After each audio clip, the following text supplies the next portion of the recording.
Hey guys, welcome to show number 30 of Fridays with xhu98. And hey, it's been great so far, and I can't believe we made it to the 30th show, and it's like a milestone. It's really awesome. Um, yeah, and thank you guys so much for coming. And um, it's another Friday afternoon, and I hope you're enjoying it. It's almost weekend. I know today it could be a little bit depressing because it's Friday the 13th, but still, best of luck to you. Uh, just don't worry about uh, the possibility of anything going wrong. So yeah, hey, and tomorrow's Valentine's Day, and for those of you people here, happy Valentine's Day, and um, I hope you'll enjoy the day. It's pretty cold here because I live in New Hampshire, and it's it's really cold. There'll be a blizzard coming over the weekend, so it's gonna be. I've heard with the wind chill is 30 degrees below zero, so. Oh my god. All right, so we've got 30 people here. Yeah, it's snowing again. Uh, okay, so how are you guys doing? Is it are things going well? Probably stress levels going up for. I've been enjoying this week so far. I actually had my birthday yesterday, so that was a very enjoyable day. Yeah, and uh, people have been wishing me happy birthday. Yeah, awesome. I'm turning 17, so um, yep. It's a it's a day I would like to live fancy, and that's so heartwarming. Yeah, and thank you guys so much. And I really feel special, and hope you guys are enjoying the league. And I'll catch up with that. Uh, I'll catch up with some work over the weekend. But like I have a lot of work myself too. But we're all trying to manage, right? And um, yeah, it's okay if things things get too busy, and the schedule gets too hectic. Then um, like just chillax basically, and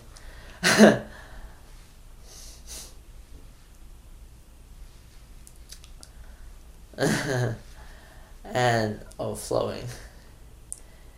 Oh my god, you're funny. Um, okay,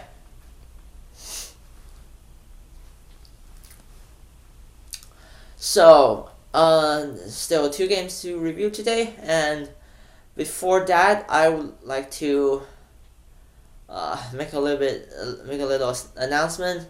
Since this is the end of season 3, that's show number 21 to show number 30. Uh,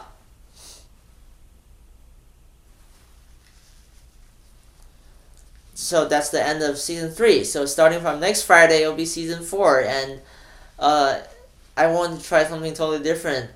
I will talk to actually Kuroneko or Meepsy. If you guys know who he is, he's been streaming for a very long time, and I'll talk to him over the weekend, and it's possible that we're going to be streaming together in the future episodes. So how does that sound? Oh, that's me and Kuroneka and me. We're streaming together, so it's going to be pretty awesome. And maybe um, I will also try to set up my face cam, so you guys can see like who's actually behind this program. That just makes it less creepy. You know what I'm saying? Um, yeah, it's it's a gradual process. Like a few weeks ago, like even audio streaming was a difficult thing for me because I've never spoken like publicly.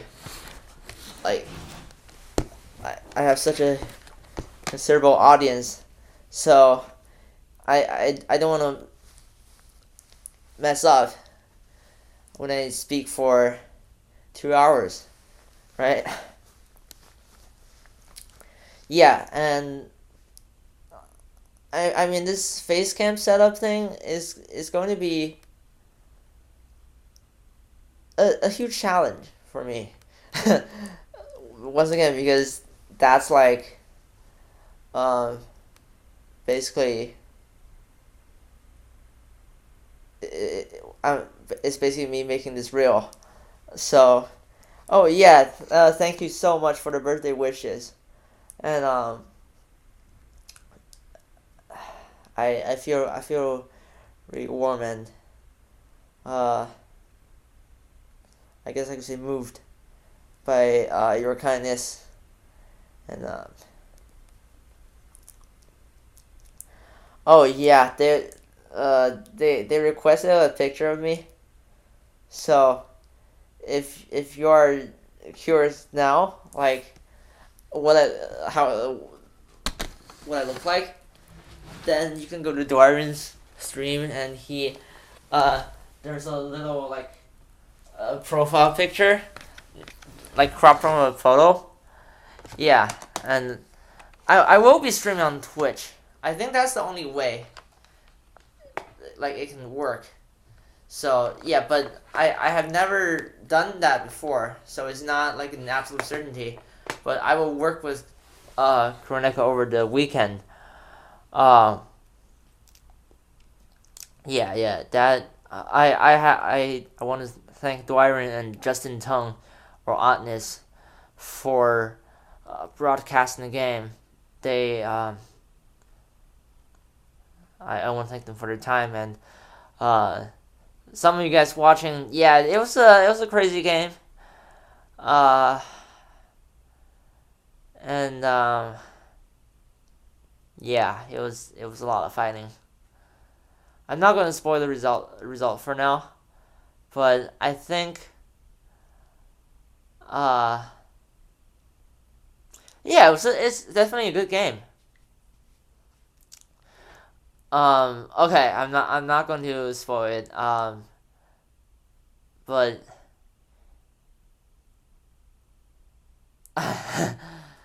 yeah, let's just type in the game. So, I was playing as Black, and Starstorm or Joshua, he was playing as White, and he is um, he's much stronger than me. I have to admit, and I think I had a chance in this game, like an early chance, but I didn't really grab it. I didn't really grab it, so uh, pretty close. But yeah, he's a really good player, and a lot of people in the Creators Invitational were actually very good players, since they also stream on YouTube or Twitch. I think I might be the only guy who doesn't have a Twitch channel right now, so I will have to get that going.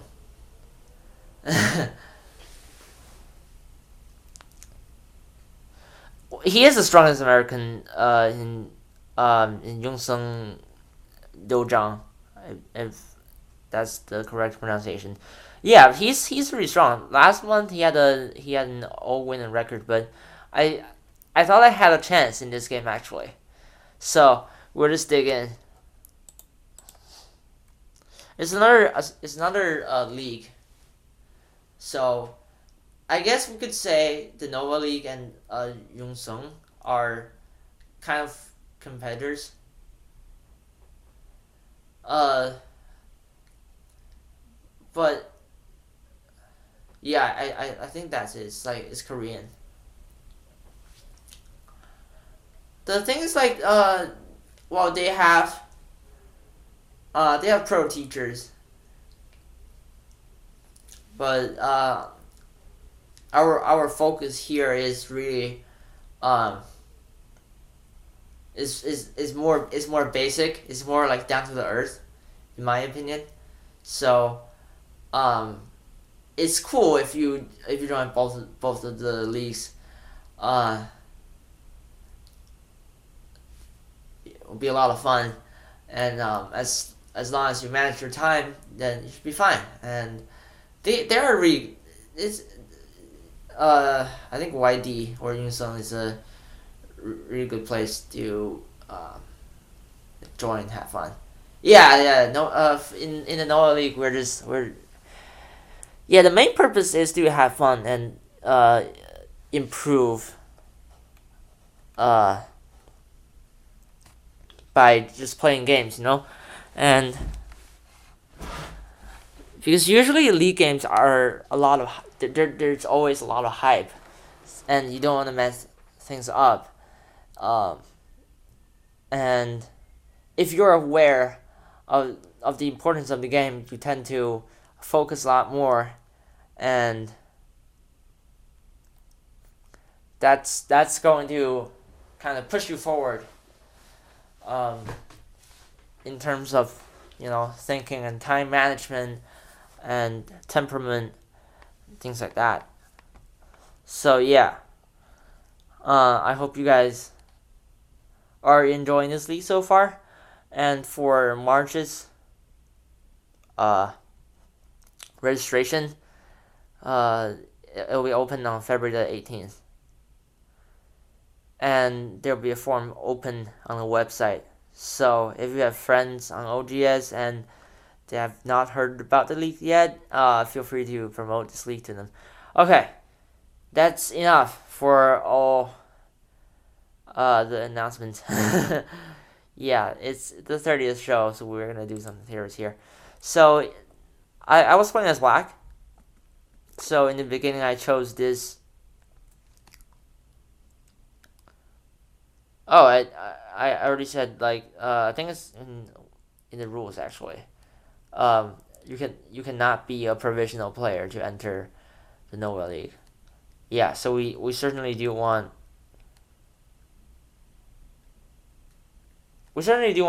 players to have like a steady rank.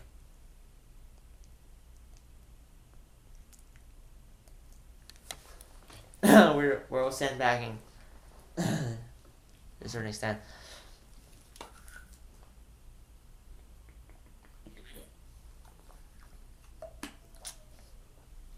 Ah, I drink water. So I chose this opening. This is called a start point and an enclosure. I actually don't really know like the correct term for it. I mean, it's just like a start point and a 3-4 enclosure, and yeah, that's. So, anyways, I picked those. I picked this opening, and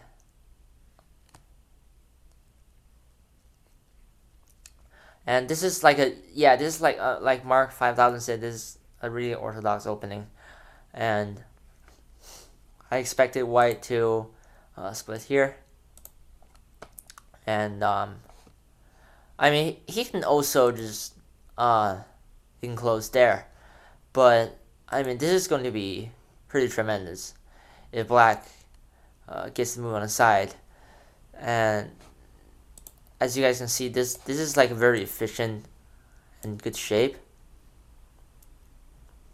because essentially you're taking control of the entire side with only 4 stones, and that's highly efficient. And I've been experimenting this opening recently.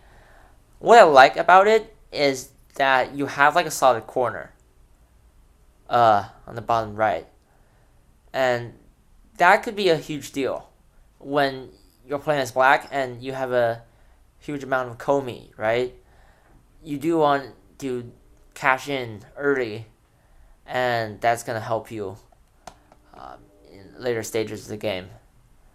And also, the framework's really good. So, white has to split, or actually he also has the option to like approach. But for this game today, we're just gonna focus on the split here. Oh, and by the way, if you want to compare like my commentary with other people's commentary, there's Dwyron and Justin's version. That's on Dwyron's YouTube channel, and there's also Tyler, Kawa's version. He's known as 108 on OGS, so he's one of the best streamers on YouTube right now. So if you want to check out his channel, there's also a commentary of this game. But people have been requesting that I do a commentary as well. So here I am talking about this game. And by the way, does anyone know that I have a YouTube channel? I thought that would be an interesting thing. That would be a good thing to include. I'm so tired. Okay, I'm just.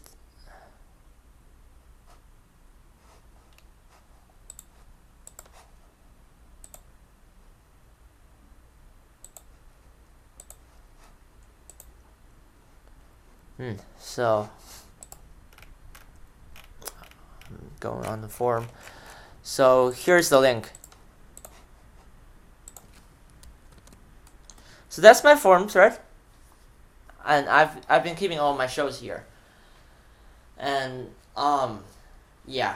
So if you guys check that out, it'll be great as well. I think by the way, the link Xantex posted, that's my channel. Yeah, it's not my channel per se, it's the No Release channel, so we might have more people contributing stuff to the channel. So Tarot, if you want to teach, you can I can give you like the permission for moderating the Google Plus page, and then you can upload stuff. We've been trying to make this an open community, so we trust people in the ability of editing stuff. Yeah, and the No League is going to be like a channel of collaborative content.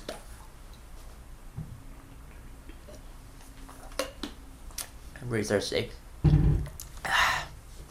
Okay, so white is going to split, and I chose to play here because I played here first, and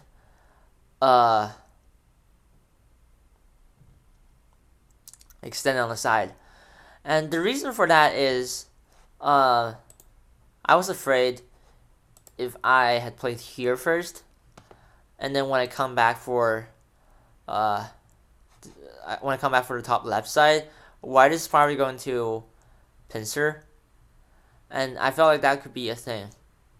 So out of these concerns, I picked the side. It's kind of like a side approach.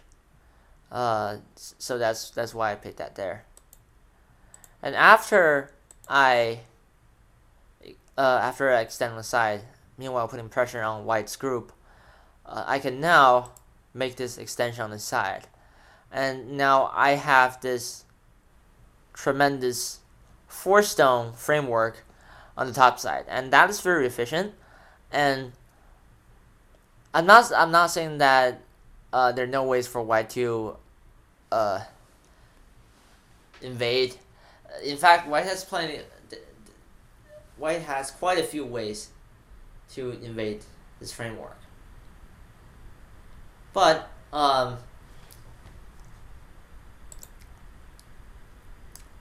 in the game, White didn't.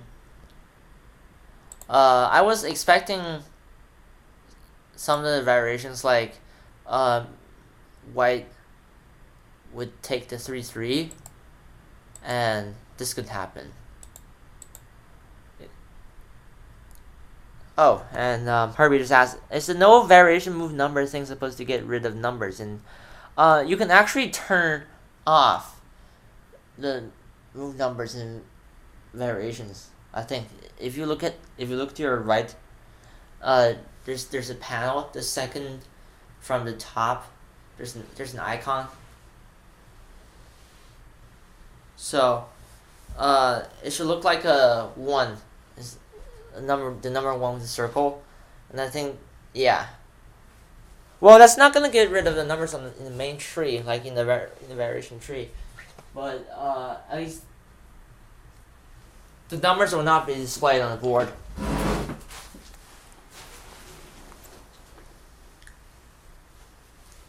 So yeah.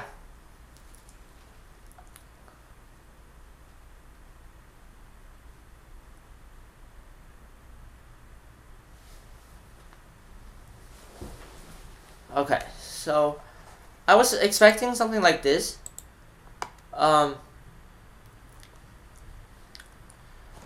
Notice that black must not play here. Because if you block from the right side, then this is, if you block from the wrong side, then this space here is very narrow, and you can't get a lot. You cannot get a whole lot from that room of space, right?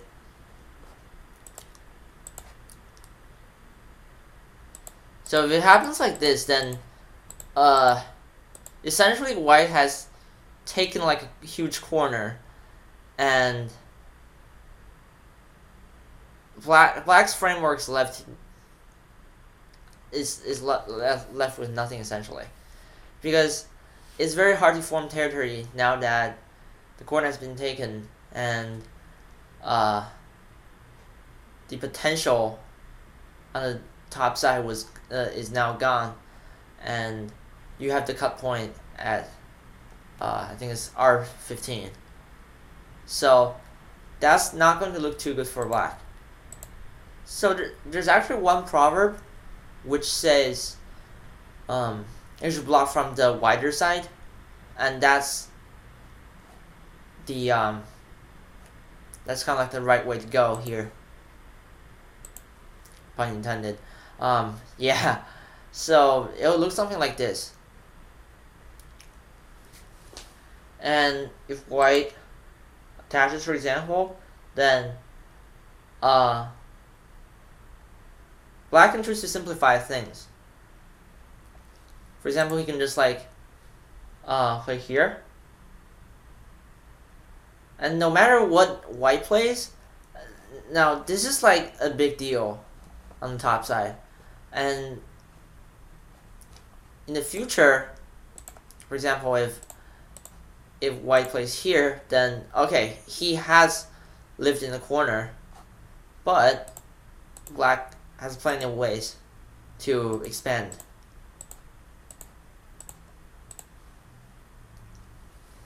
And I don't think this will be very acceptable for white, because black has formed such a huge, tremendous,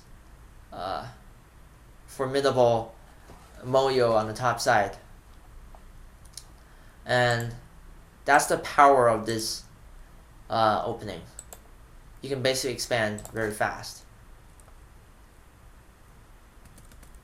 So in the game, my opponent Josh, he chose to secure the bottom left corner, and following that, I chose to play the sequence, and this is like a standard. Sequence here, and because white cannot play here, so this xhu98 will not be valid, because if that happens, then notice that like he has indeed cut off one of the black stones, but it's not a huge deal because black still has 90% of the entire influence, and since white doesn't really have a base, his group is now in danger, and so he has to spend one extra move like actually handling his group, and that's not going to be good.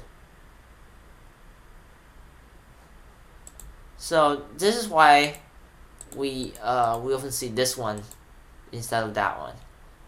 So white will just wedge, and black will take the outside, and so this will be the standard sequence. And notice that if white tanukis in the future, then black's Atari at A is available. And if you notice, the entire white group here is not even alive. So in that sense, it's kind of like a dilemma for white, because he has to keep in mind that he has a weak group here, but if he spends an extra move, for example, then this is going to be ridiculously huge for black, right? And if you get like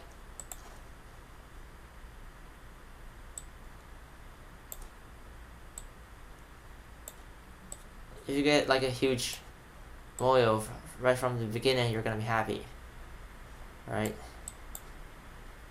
Drop picture. Okay, cool, awesome.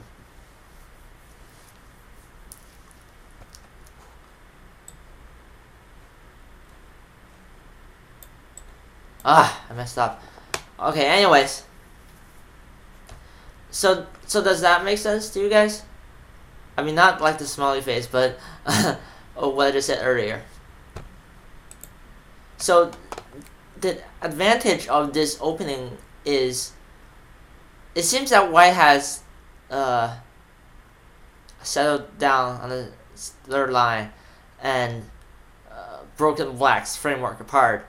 But in fact, if you think about it, like black's bottom right corner is still fine, and black's top right corner is looking good, so shouldn't be a problem.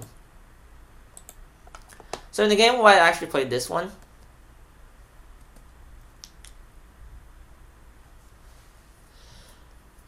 So black, obviously, well, xhu98, and basically, is trying to continue expanding, and this is not looking too bad for black.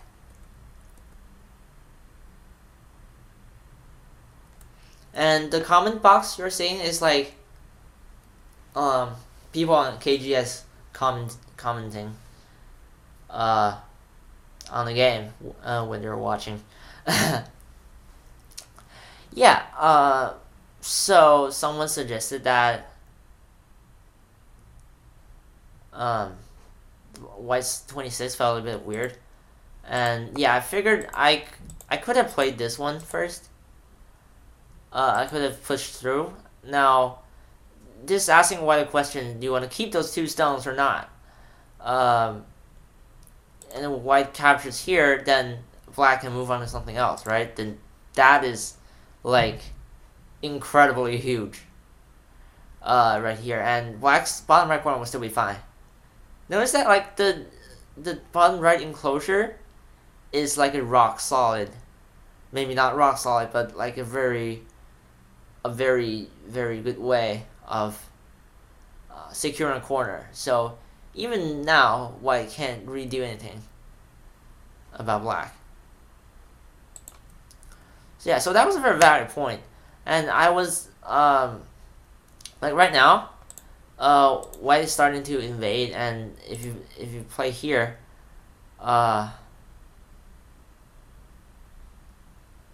then white has the option to basically abandon these two stones, and just handle his group. And now compare this with like the previous case, because now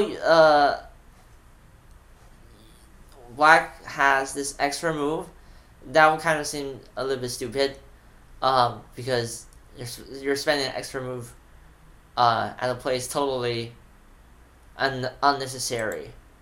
So so maybe I should have reconsidered this move here.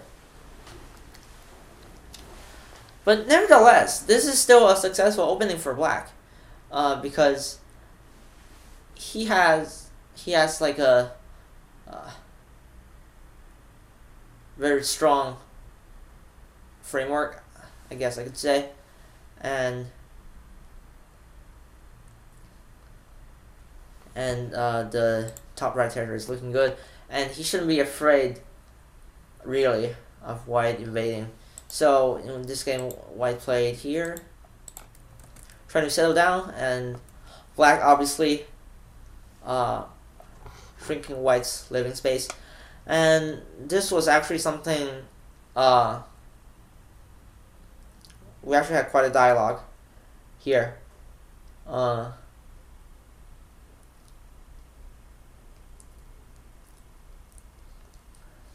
Because we're debating whether black should have attacked or not. And this is what I would say. Black has such a strong wall. So let me just outline this. He has a strong wall, and like white is surrounded by black stones. So what's the reason for black not to attack, right? So I want to illustrate a point that when your opponent's stones are surrounded by your stones, then there's no reason for you not to attack, right? And so this is what I was not like exactly agreeing with the other streamers, because I mean they have valid points.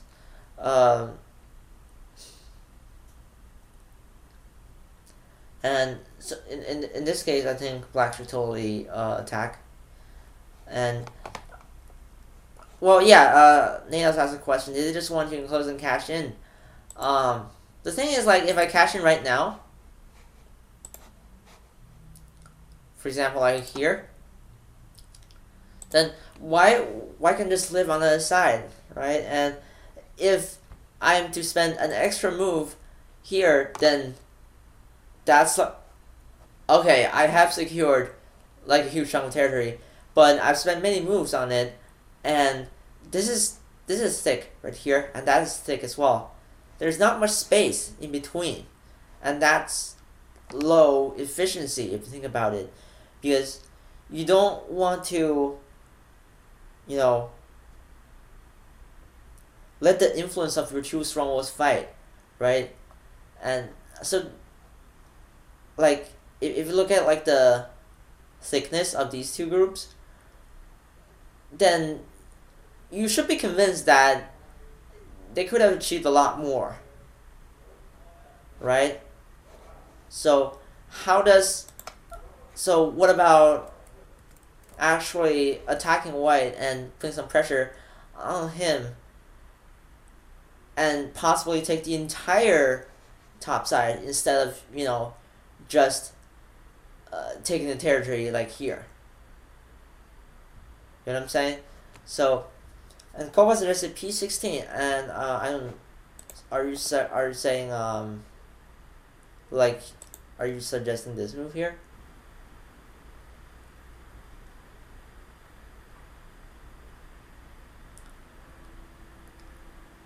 Well, yeah, that's actually one of the good attacking moves. Yeah, and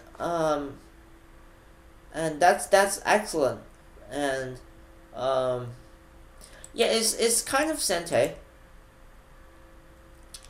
The problem is like I would I would think that this move would have like uh actually less attacking force, because right now uh there's an open skirt on the second line, and white can escape into the center, right? So that's, and if I didn't play here,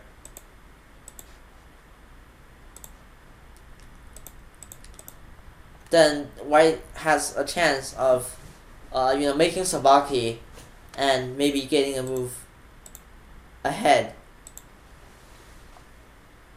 in the run, in a race. Exactly. So you don't want your opponent's group to be wild at large when you're attacking, right?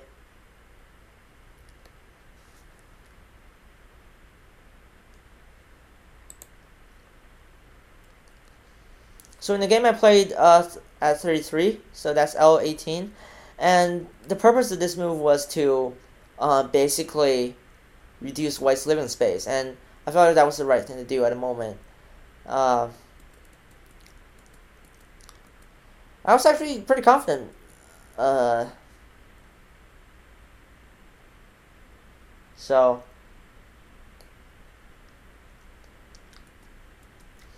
and I tried to put more pressure on white, and I think maybe white should have just like lived simply here. And maybe just like even this would work, right? If black insists to kill white, first of all, that's not possible. White can just simply live. Second of all, he can do more, because black's shape is actually like defective here, and all kinds of things happen when you get a defective shape, and white could possibly uh, waist cut at K15, and that's going to be a huge problem for black.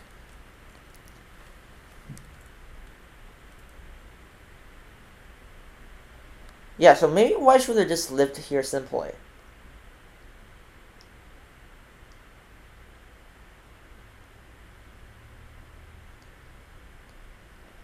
And but the thing for black is, even though he seems to have let white lived, he still gets this area, right? And you cannot deny that in the opening phase, that area is a huge deal of territory still, right? And you're putting a lot of pressure on white, and so like you can at least get this much, right? I'm not talking about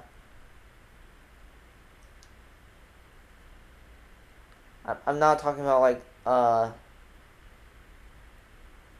you know, black must kill white, but at least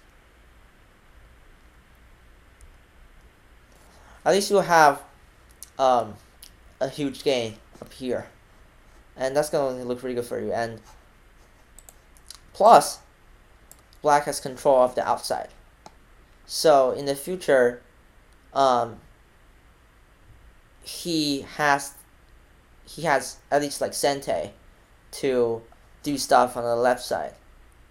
Like white's left side looks solid, but it's not impossible that black might do something there, because it's almost impossible that white will live his top group in Sente.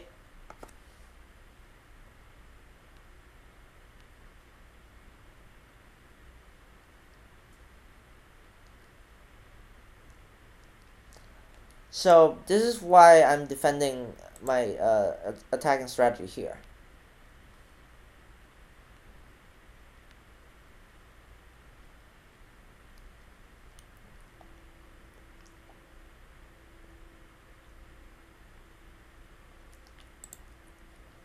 So I think in the game this was kind of an overplay from white, and because this is what I thought. If it goes like this, then you don't essentially you don't have two eyes, right? And if you don't like the move there, then you can still bend here first, and that's still going to be a very very big problem for white. So that's why he cannot just simply capture those two stones right now, because there's knight and gote. And I know when I was playing this, like a lot of people were like, "Whoa, black's going for the win," but isn't that really like the way it should be taking? Like I understand why why they get like so surprised, and I don't know what you got. I don't know what you got to think. But yeah, there's definitely a lot of debate in the game, and that's a good thing, because that we can use this game as an example of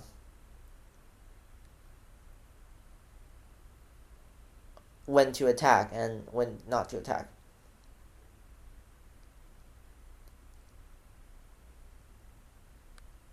And Dwayne actually mentioned this point. Some Q players don't know when to stop attacking, but like in this case, I think this is totally doable. Like up to this point. So white is trying to make life.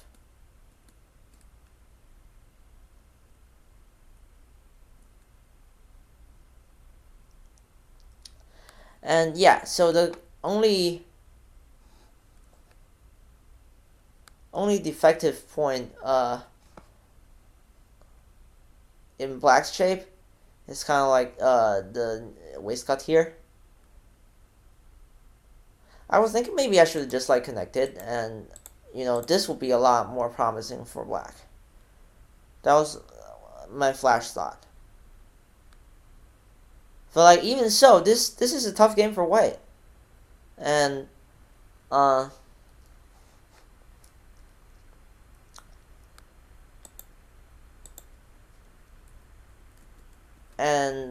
but in the game actually I don't know why I chose to extend there, and that made things a little bit more difficult.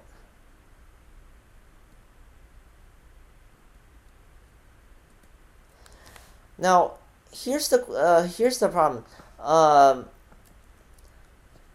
White's wedge is tricky to answer, but now I've got this, and now if you Atari there, I can just capture, and this will not be an issue.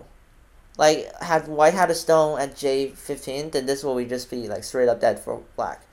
But in this case, that's actually not true.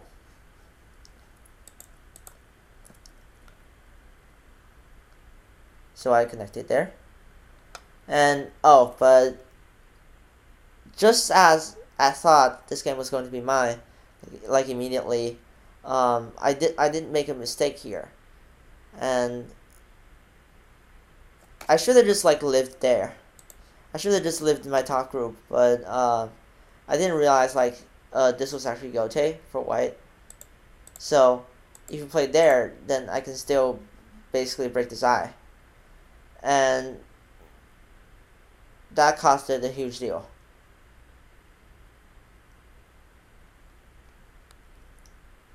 And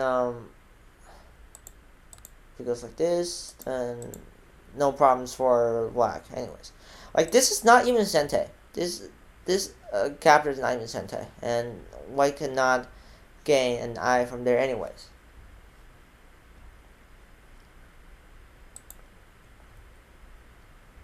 So I got myself into some trouble here.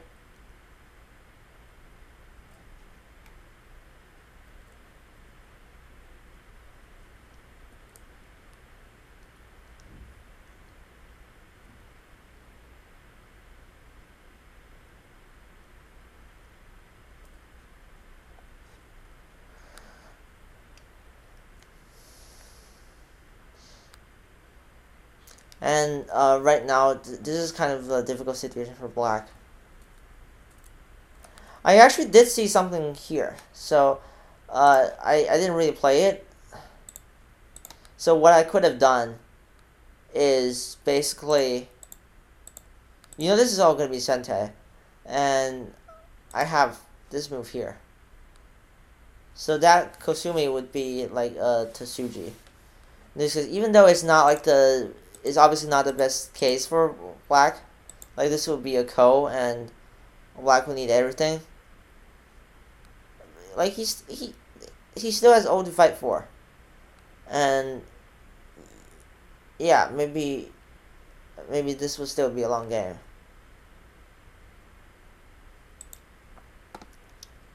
So does this make sense to you guys so far?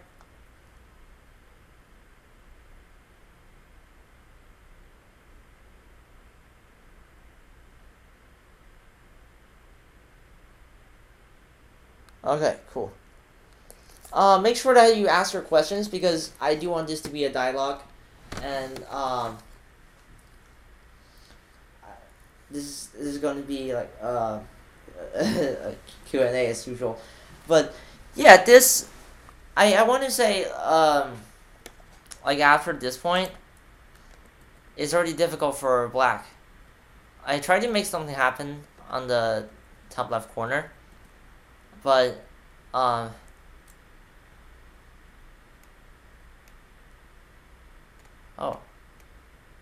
didn't read the KGS comment section. Actually, it's pretty funny. Yeah, next round I might be playing Jermel, but we'll see what happens.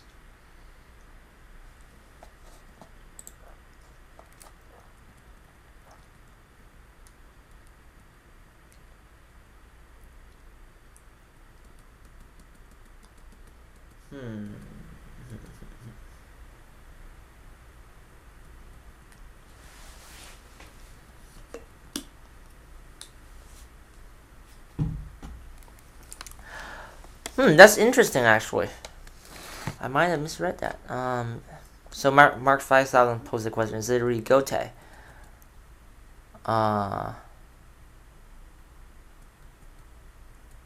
Let me see.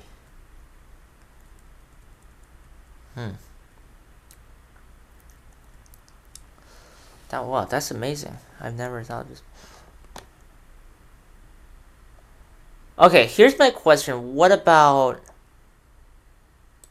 black plays there?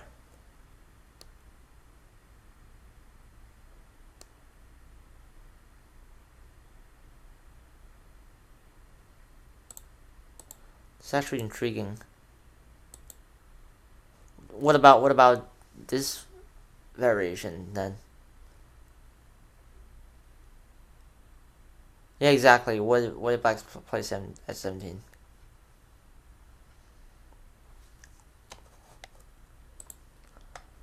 Man, there's like a huge Sumago right here.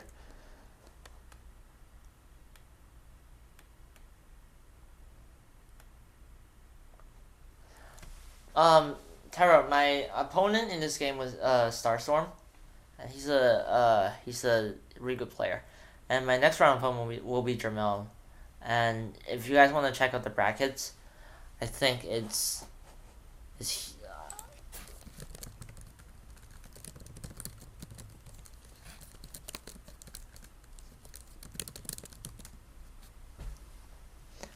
yeah, I think that my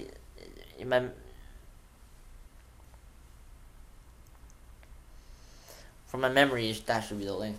It's like 2015 creator or something.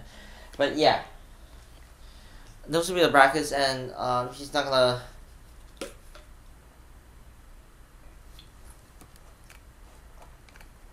He's probably not gonna play this weekend. Yeah. So that was my first round, and this is a double elimination tournament. So I cannot take any more I cannot take any more losses.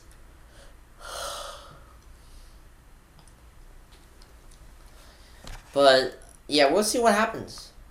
It's never. So after. So as you can see, like, the move at S14 was really the losing move in a sense, because, like, first of all, like, even if Black actually wanted to play there, then it should be like something like S15. Now, White has a lot of code threats coming out of that move, so it was kind of a stupid decision, but. Sometimes things like that happen. There's one thing though, you cannot deny that Black was undoubtedly good before I would say moved A5. Still well played to White, but I just want to point out that this is actually like a comfortable situation for Black.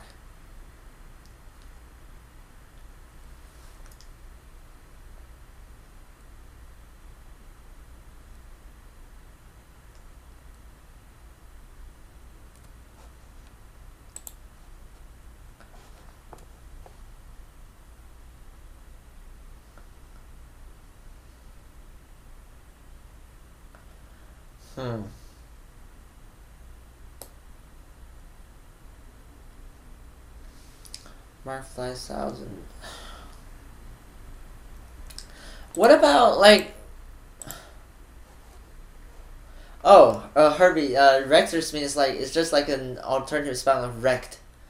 So, like, I don't want to get wrecked. So, except it's like a gaming thing. I actually don't know. Yeah, maybe I should have played there. But there might be other possibilities too. For example,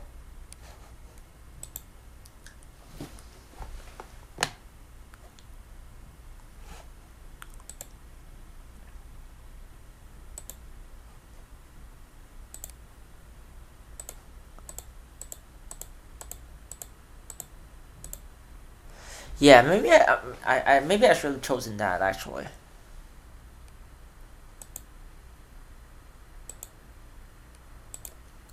But yeah, I missed that. I didn't play like the co there. Yeah, it's still pretty complicated. But after this, I had to say Black lost his chance. So yeah, that was a kind of a pity.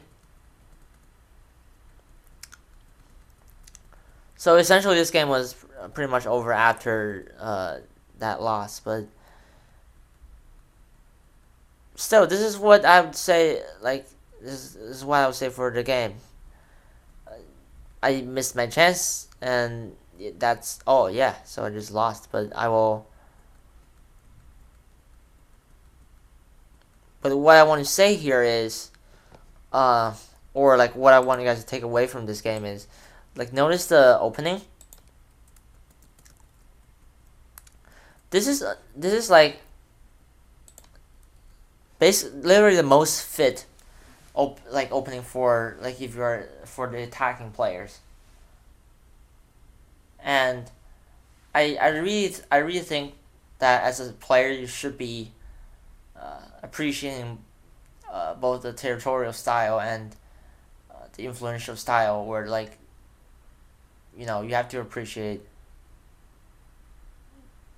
the variety of approaches, and some are more aggressive, some are more conservative, but yeah. Anyways, it was a clash of styles, and but this was a really good game, and I actually enjoyed playing it, even though I lost and I had to for an all-nighter for my history paper that night. But yeah, so that's the end of this review, I think. I think I've covered most of the points. So this feels just kind of like,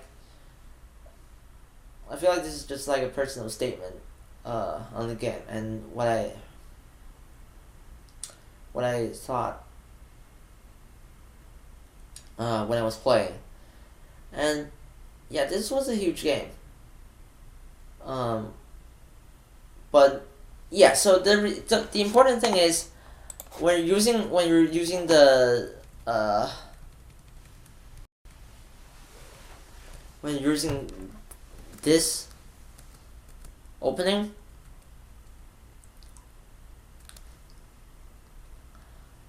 the key is basically like know what you're doing. Like you're trying to expand your top right framework, and that's really how this opening works.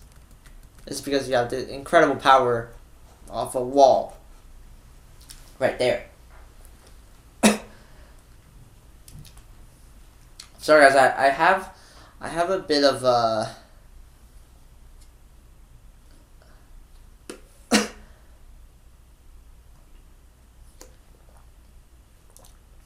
my throat is not feeling well. But yeah, so any questions in that game?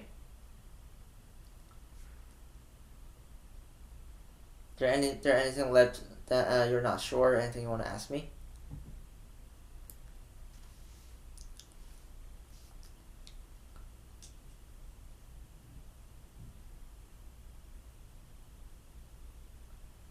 And you're free to post your own variations, and share your own thoughts.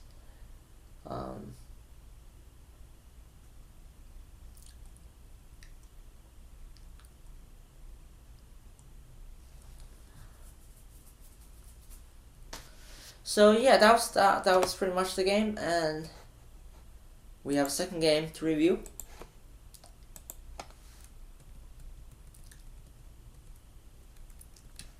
Man, you guys are like taken away from. You guys are taken away from the Friday the 13th dread. Yeah, I this G16 move is a new move, but like it's just like what I tried out.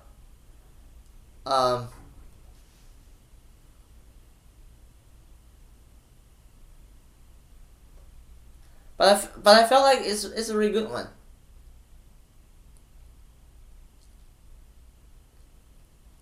And as it turned out, the opening was not bad at all for black, right? So basically, well,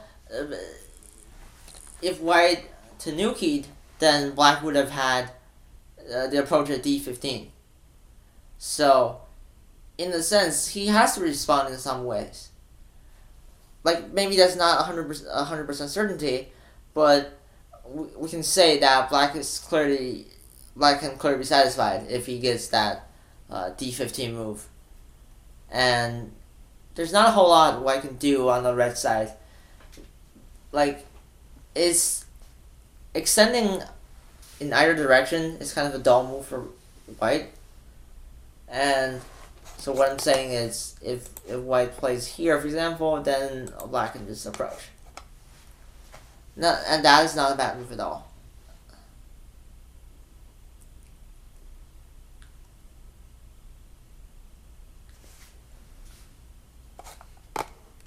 So this is the opening I would like to recommend to you guys, and you can try it out. It's a really fabulous opening, in my opinion. And obviously, I just want to talk about like a few variations. For example, you could white could play this, put it 3-4, and notice that black has a really huge corner. Like black stone is here. If the stone was at R14 or R13, then fair enough. Then like that's a moderate corner, but this is looking really good for black because he has kind of like an extended enclosure in a sense. Okay, so Mark 5000, I can speak today. Mark 5000 asks, can you show the variation where white plays 4/4 instead? Oh, sure, no problem. So it looks like something white replies with near and say, and he splits. So for example, this is like a strategy that I like. So basically, I derived from this variation here. This is why I played G16, and what was that? The reason is, if I played here first, then I come back for the approach, then white could have pincered.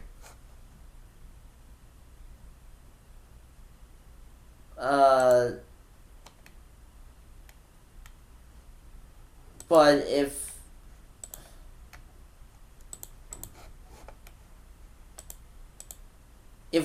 black played this first, and then play here, then this is gonna lay the foundations of a great framework here. Like for example, I do want to leave some time for the second game, so we'll talk about this in the next time, in the next week's show. But I just want to say that there are plenty of ways for white to invade. That's for sure. We talked about this move earlier. We talked about xhu98. So that's like what I was saying. So black, when white plays here, black is essentially two choices, P17 and R17, right? And if you play P17, then it's essentially it's going back to like the previous dreaded variation we were talking about. Like white plays the 3/3 and you block on the right side. You block on the wrong side, so it goes like white plays 1, black 2, white 3, black 4, and white 5, and that's going back to our previous variation. And also, if you just connect, then this is not a bad shape for white at all. Like in the future, he has the ability to even separate that black stone. So the tip for here is always xhu98 from the inside, and that's looking very good for you. That'll be looking very good for black actually.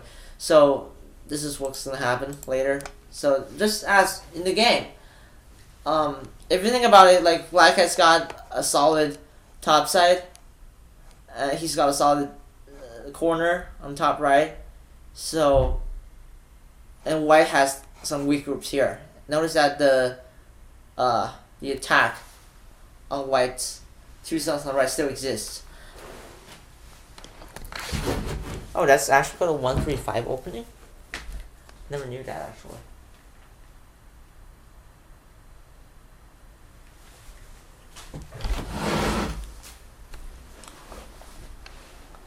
Yeah, so does that make sense, guys?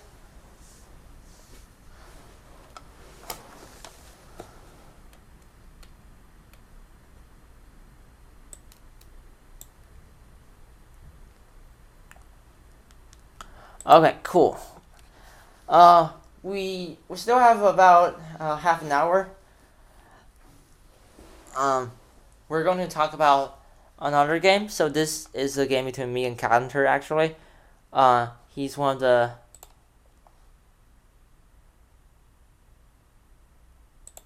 Okay, I'll get to that. I'll get back to it later. Um, so yeah. I forgot where it was at. Man, there's so many things going on. Sometimes I forget things, so maybe I should start like a to-do list. But yeah. Uh, because I'm thinking about like how much league stuff I'm actually missing. Uh, and I've been trying to catch up with that later. Recently. And yeah, and I'll talk to Proneko about streaming. And yeah. All right, so this is a game between me and Counter. He is a moderator. And he's a really nice guy. They actually even sent me birthday gifts. So, shout out to them for that. Yes, they're really awesome people. So, I mean, he and Tinuvio, they're both moderators, and they're doing a great deal of work here, and it's it, I really want to appreciate their effort, and so yeah, to thank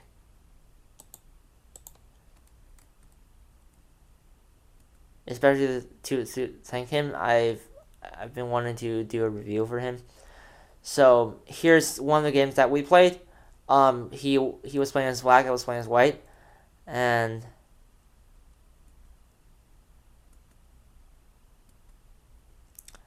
early game.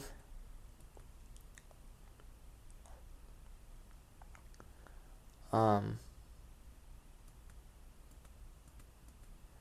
I took the corner, so normally this would be just like um, this Joseki here, or maybe like that Joseki, but um, what I played was not that good because well, in this game I was kind of like off form in a sense. Like maybe it's because of the fatigue. Like you guys know like how recently I've had like a marathon working session on the league. Like you know what I'm saying? Like um sometimes you play it kind of off form.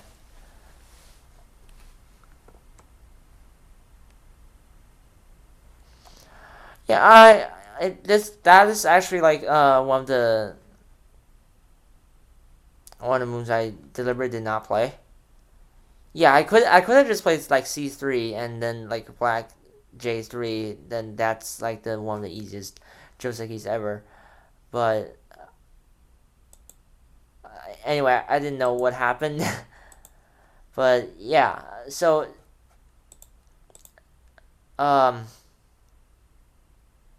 at the bottom right corner, White had a few choices.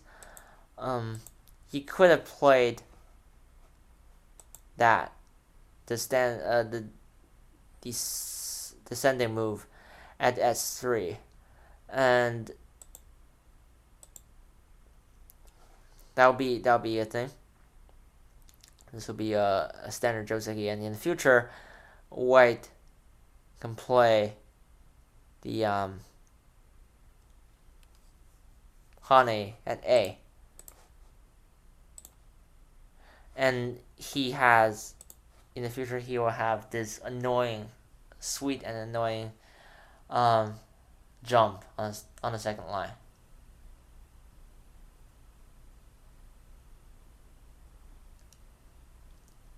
So that's one of the Josekis.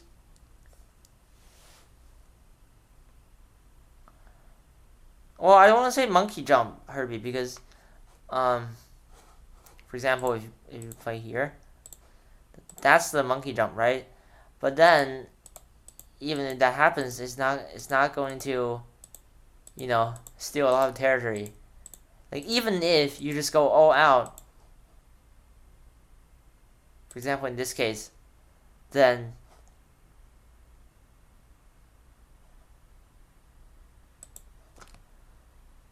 even though white has stolen a couple of points from black, it essentially helps black in a sense. Because black now has a pretty sturdy wall, and the last thing you want to do in the game is to help your opponent build things.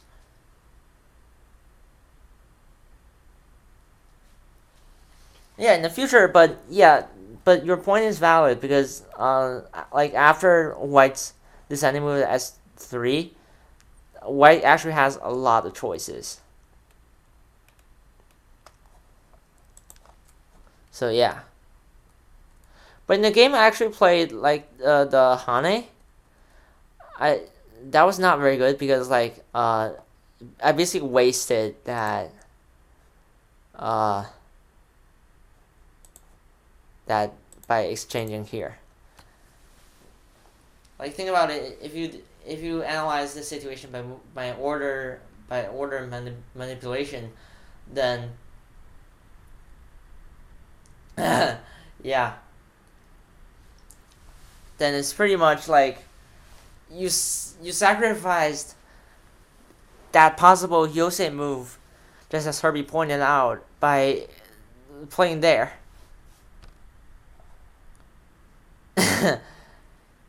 Right, but like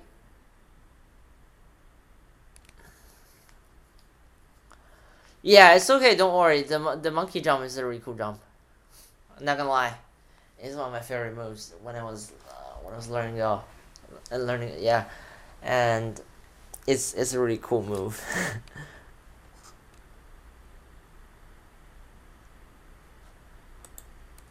So, black got Sente, and it's kind of shocking like how many chances I gave Kel in this game. Because like I don't know what happened. I think this move is kind of aggressive here, but I do understand the reason. Yeah, it was against Calendar. He was playing as black.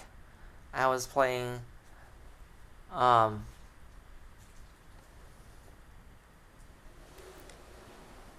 was playing as white. And this invasion, I initially thought it was a bit of an overplay, but now I can understand because like essentially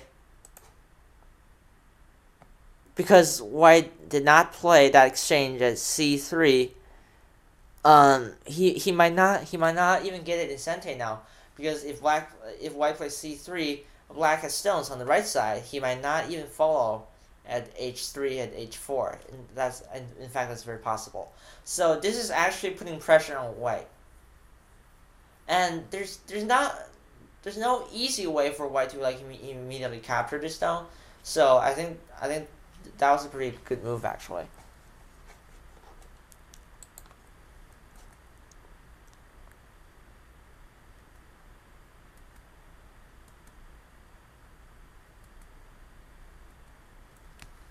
So are there any questions so far?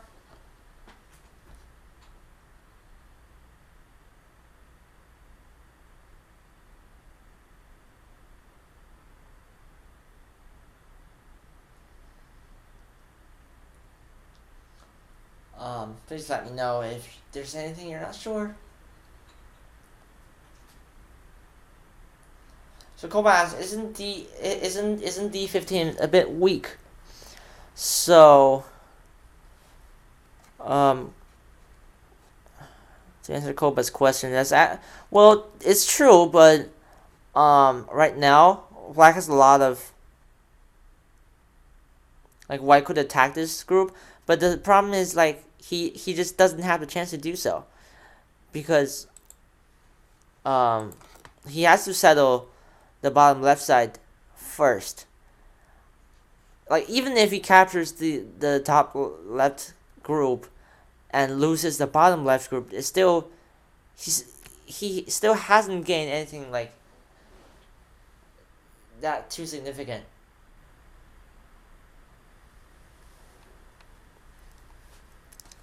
So this is why like if white had got a chance, he would immediately attack that group. So you're right. The group is a bit weak, but the problem is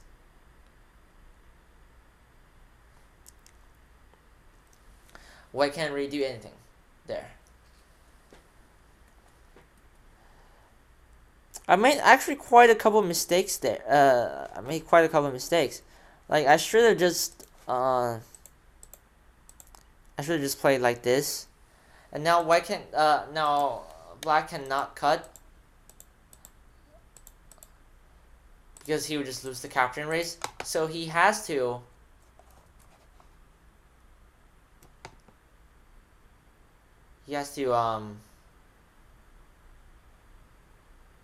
play somewhere like here. Play somewhere here, or either that, or does this actually work? Yeah, that might work as well, but still is a lot better than like what happened in the real game. Actually.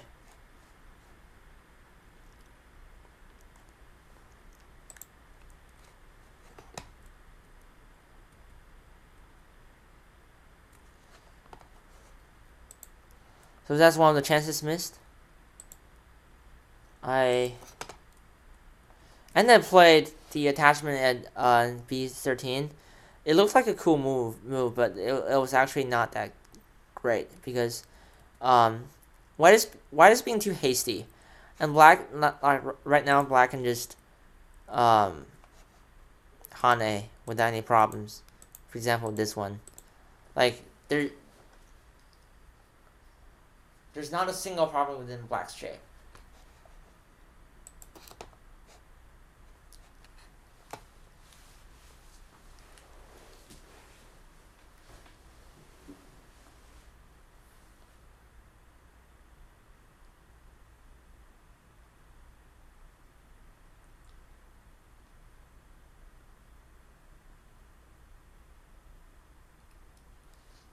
So yeah, and what white should have played?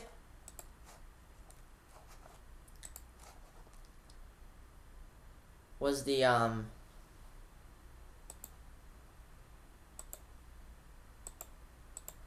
think it was just like this instead. And the Kasumi was just simply powerful. And sometimes the most powerful moves are the ones that do not look powerful at all. Like they might not seem aggressive, but in fact they're like the most aggressive moves. So in this case, I would recommend the Kasumi at C13.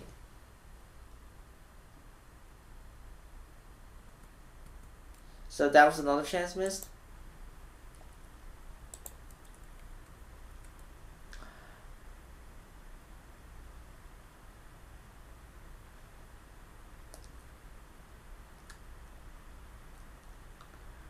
And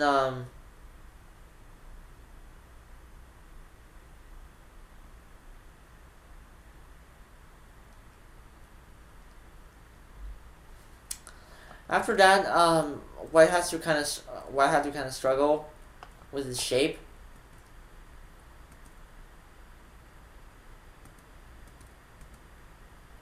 Oh, Hamza, I'm currently reviewing one of the games. This was my game versus Counter. He's a moderator, and he was playing as black. I was playing as white.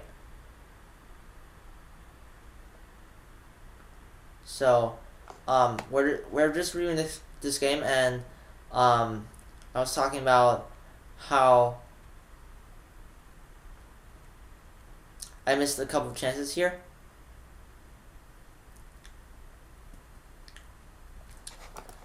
So just to recap a little bit, white should have just played there. So Kasumi will be much more powerful, since after this, A and B will be Mii.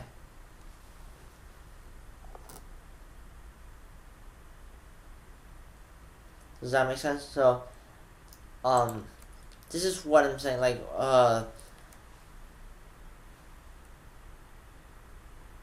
this is what white could have done. But right now it's kind of painful for white because the problem is black always has that knee cut. This is not the knee cut, the waist cut. Maybe not now, but later. That sounds really painful.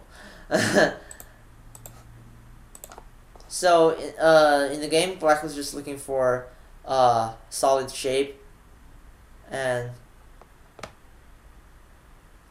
not the knee.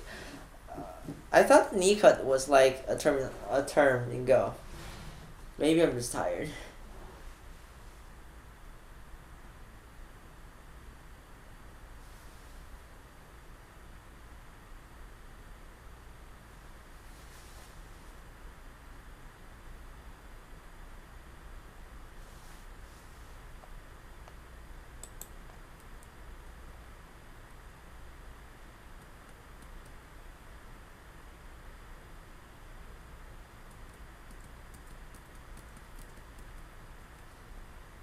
So in the game, I set my corner, and as you can see, black formed.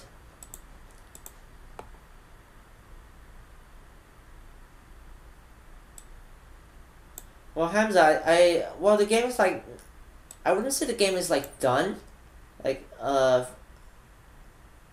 like by now, because well, black is in the lead because he has established this framework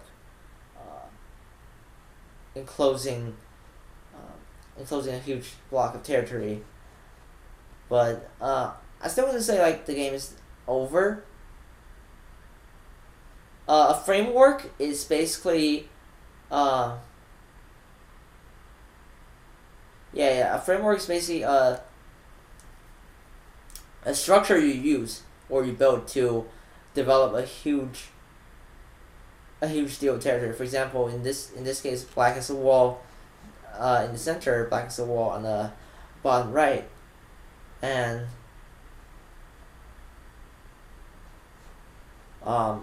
as you can see, like this area also looks very promising for black.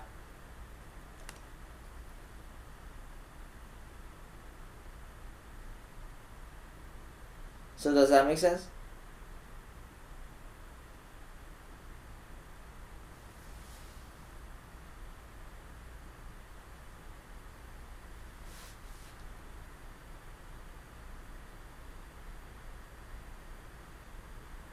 Okay, cool.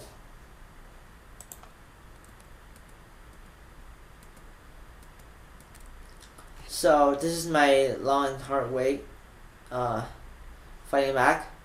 So white is trying to break into black's territory as much as possible. And like all of a sudden this looked like paranoia for black, because it seems that white is like all of a sudden disrupting the order of the board. It seems that black was gonna make this rectangle, this huge rectangle territory, and all of a sudden white is like sabotaging from the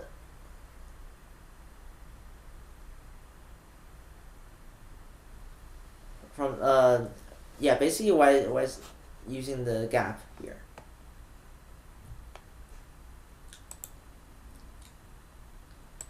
But the key thing for black here is to not worry. In fact, if you think about it, like after all, white is only breaking into like a tip of the iceberg, if you want to call it that way. But essentially, black still has most of the territory, and it's very hard for white to equal that, like on the top side.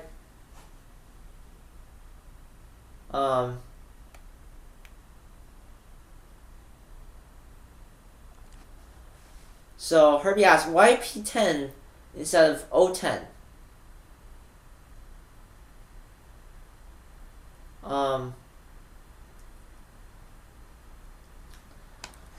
P10 instead of O10. Let's see. I was thinking that like this might be less harmful to black's shape, and what could really happen is black could play it N10 first, and then because white hasn't essentially made close contact with black's groups, like that invasion is not threatening enough, and in this case, white has to, for example,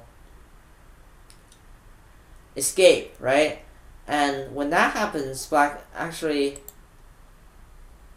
there's actually way more than just defending the bottom territory for black. He can actually invade white's top territory, which should compensate for that minimal for the minimal reduction white has done, right? So when you're trying to defend the Moyo, you have to think of the board as a whole. Think of the board as like a global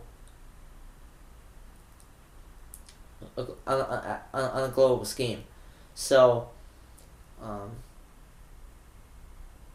when your opponent tries to break into your Moyo, there shouldn't be any worries. Instead, just take something else by attacking your opponent's group. You cannot let him or her group, you cannot let that group get away, because it's your territory, right? And you're invading my turf, so I'm going to attack you, right? And that's a very important thing to consider.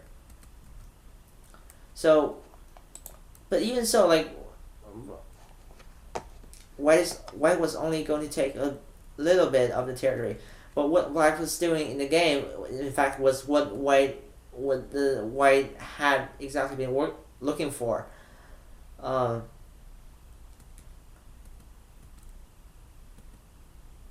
Now, black is desperately trying to separate white's groups, but in fact, the problem is like black's own shape is kind of defective, so he has to spend extra moves on the right side now, and for example like this. Then, because like white had already clamped at S6, I think, that is going to be Sente, right? Now this is very comfortable for white, because the reduction has been successful, and plus white is actually aiming for that Hane at N4, right? So this will prove kind of fatal for black, because basically his lead has been taken, and even though white's groups are separated, there really isn't that much worry.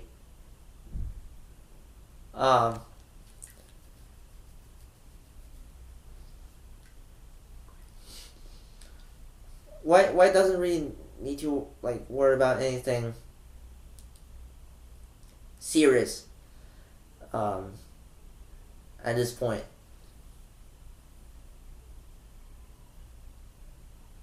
Because black is lacking like effective attacking methods. Yeah, exactly. Koba said white has eye shape and he is out. So yeah, he's not even like entirely enclosed yet, and he does have the eye space except like the other group on the left. And as a result, black's Moyo will be reduced to almost nothing.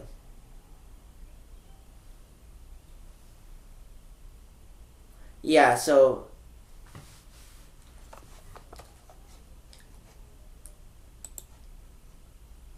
then this will be not the best. This will not be the best option for black. So in the game, white got a successful reduction, but the game was still in black's slightly in black's favor, So now white has to make something on the top side.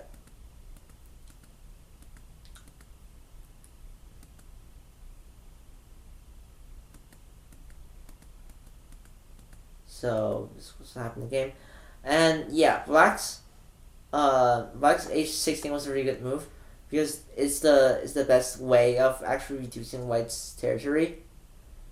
And if this happens, for example, white tries to defend, then the black will be able to take a lot of the territory, basically like scraping a layer off white's cake, and that will not be very acceptable for white. So does that make sense?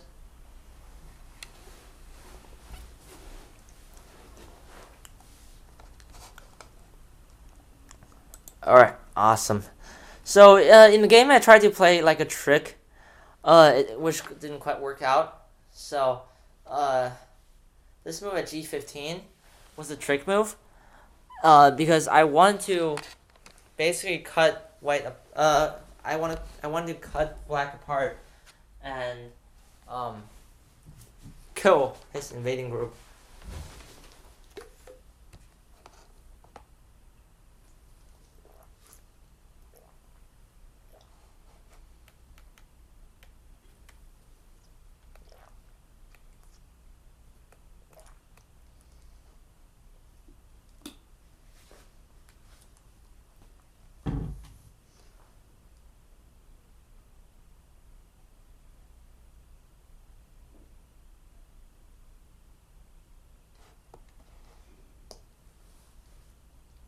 So in the game, black actually played the blocking move at h15, and that's what white wanted because see, like this way he can just perfectly split black in half. But what I didn't realize in the game was even after black was separated into two parts, he could still lift this group easily, and that's not what white wanted. So black still has a lot of ways to move around, and for example, black should have played there actually, but in the game I didn't play my best.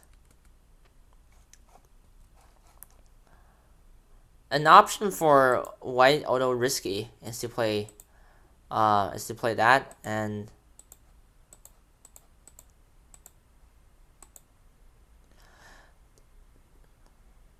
so this option would be very, very risky because black's move at n16, the tiger mount, this is a sente move, and a lot of things can happen here.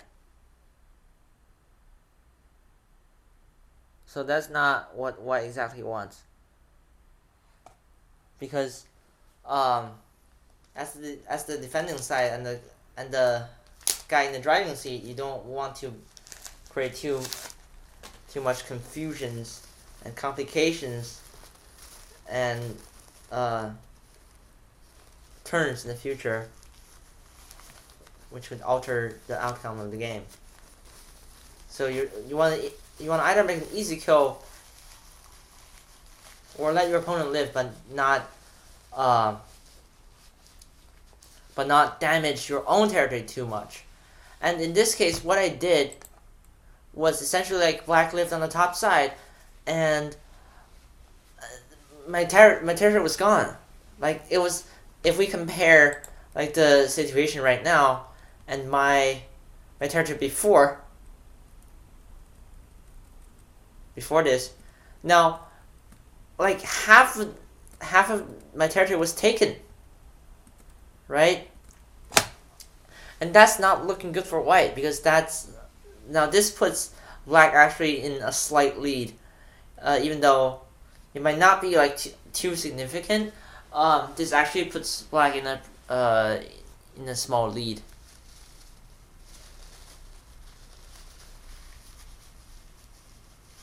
Pablo, thank you, and I really appreciate your feedback. And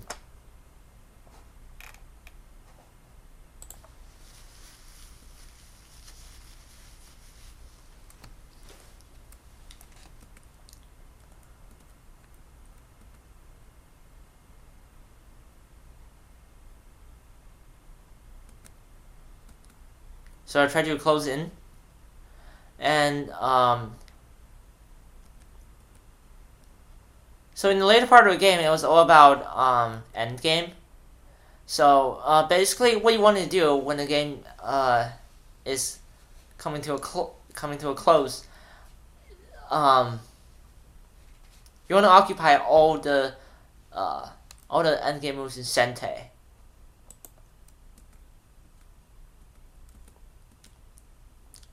So what I did here is I xhu98.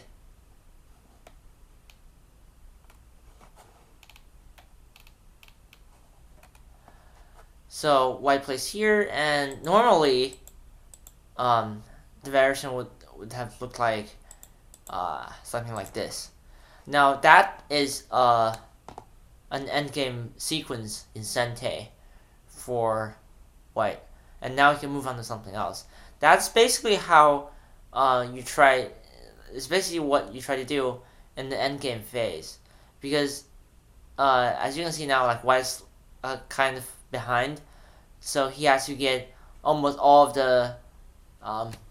the major, I would say, all the major Sente moves, and why doesn't care about?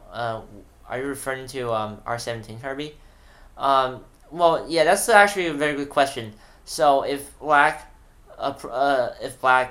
captures at R17, then white would just capture back at R16. It's not a big deal. So it's like it looks like 4 points for white. Yeah, that's true. That's a very good observation.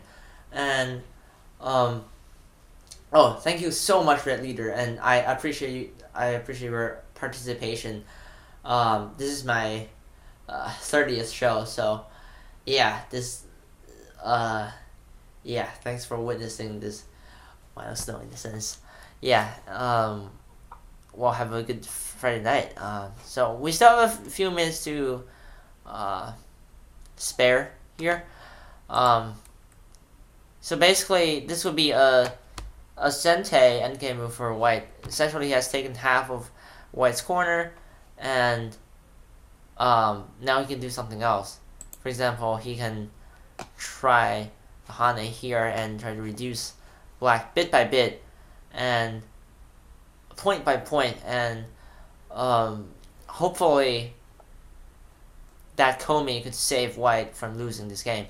So that's the general direction you want to be heading for when you're in the end game and it's close. Don't think about like how much you'll win. Just focus on your best end game. That's what I would suggest. But so in the game, we actually came to a ko here, and the significance of this ko is if white actually wins this ko, then he has something like the attachment, the clamp at S12. This will be quite a hassle for black because his shape is not like inch perfect here. So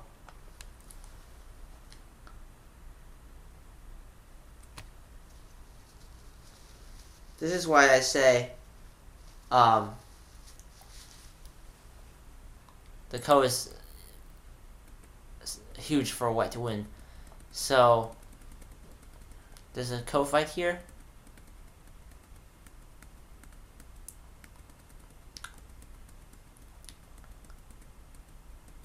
And you have in your endgame you have to always push until the very last move, and that's this spirit we're talking about here. In the previous game we're talking about fighting spirit, that you have to. There's no reason for you not to attack when you can attack. And I'm not talking about like reasonless attacking, but if you get a chance, you should. And if you get in this case, if you get a chance to bring this game closer and closer and closer, then you should do that. That's what that's the fighting spirit here. So, well, unfortunately, Black had played D19, which was not really like a co-threat because White's central group is alive anyways. Like even if Black actually cuts at L11, shouldn't be a big deal. So White connects. As you can see, Black could not kill White in the center. And now Black tries to reduce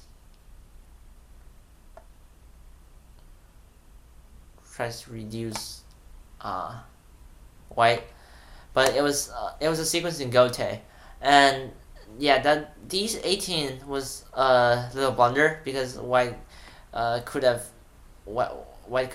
just basically Atari at E19, and that would mean that Black's two stones at D19 and D16 are captured. And here's a little riddle. So yeah, there's a snapback. In the game, Black actually resigned here, but I thought was Black would still live because if it goes like this, then okay, maybe what will kill. So here's a question for you guys: what should Black do? At the end of the show, I figured this would be a good problem to ask. Notice that White's structure on the right side is not exactly perfect in terms of liberties. So you want to think about it as a hint. So Black can actually live unconditionally here.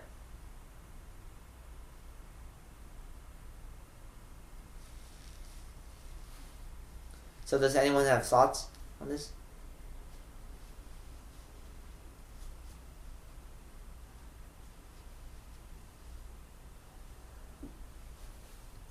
R9. Well, R9 is already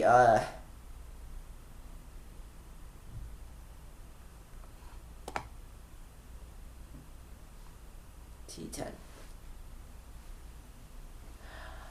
So Taro, if you play at T10, this wouldn't happen. White can just play at S9, and the problem is Black will have to connect at R11 at some point. So this is why Black's group is dead. But Herbie, that's a very nice try. You've got it. It's exactly S9 is what it is, because if Black gets to play at T9, then this is going to be White will have to connect there, and this will happen. Right, no, and notice that the subtlety of this shape is Black has two liberties there, and this is a connect and die for White. So connecting here will be suicidal for White, so it could not happen. So the best White can get is this, and Black lives unconditionally, right? And that is Koba's fantasy.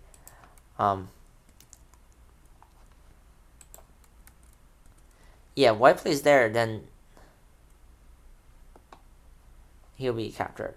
That's exactly right. And okay, so Black resigned here, but I would say this was a very good game, and I was playing off form, but well done to Calendar, and he's been improving a lot these recent days, and he has never beaten me so far, but still, what I like about him is that he always has that fire for and passion for winning and improving, and I feel like that's a spirit we should all maintain.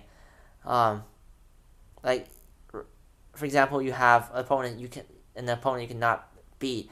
Uh, what you should do instead of like actually getting frustrated is to keep improving your game until um, you move on to the next level, and in this game, counter really showed a good display of skills, and even though I managed to come back in the end game, it was a really good effort on his side, and so I want to congratulate him on that. So yeah, that's pretty much the second game, and we're almost wrapping up for this week's show, and so I'm happy to take any questions at the end of the show, and um if you guys know my forum site, I've posted the link earlier, and I will upload this episode to yeah, Herbie. Thank you so much. Is this has this been helpful at all? Um. Oh. Okay. All right. Cool. And yeah. You're very welcome, and I hope you'll attend more of the sessions live, because watching the video on YouTube is like a completely different experience, as I've said, from actually attending the session live. That's when you can ask all your questions, and I'll be sure to answer them here. And once again, thank you guys. That's pretty much it for season 3 of Fridays with xhu98. Thank you guys so much for tuning in and joining this season. And starting from next Friday, we will have season 4, and it's probably gonna look something major. Probably gonna look majorly different. So prepare for those changes. And yeah, I finally won that game. The second game I won. The first game I lost though. So thank you guys so much for coming, and the next week I'll announce the details beforehand, so you guys will have an idea what will be going on. All right, so if there are no other questions, yeah, have a good weekend, and thank you so much for joining today. And this is show 30, and I am xhu98, and because I was born in 98 and I just turned 17 recently. Yay! Yay! I can finally watch 50 Shades of Grey. Just kidding. Yeah, it's pretty. The movie is tomorrow. I don't know if you guys are watching it though. Yeah, thank you guys so much for joining.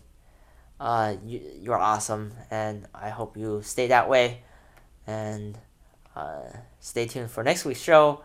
And thank you so much for coming, and have a good weekend.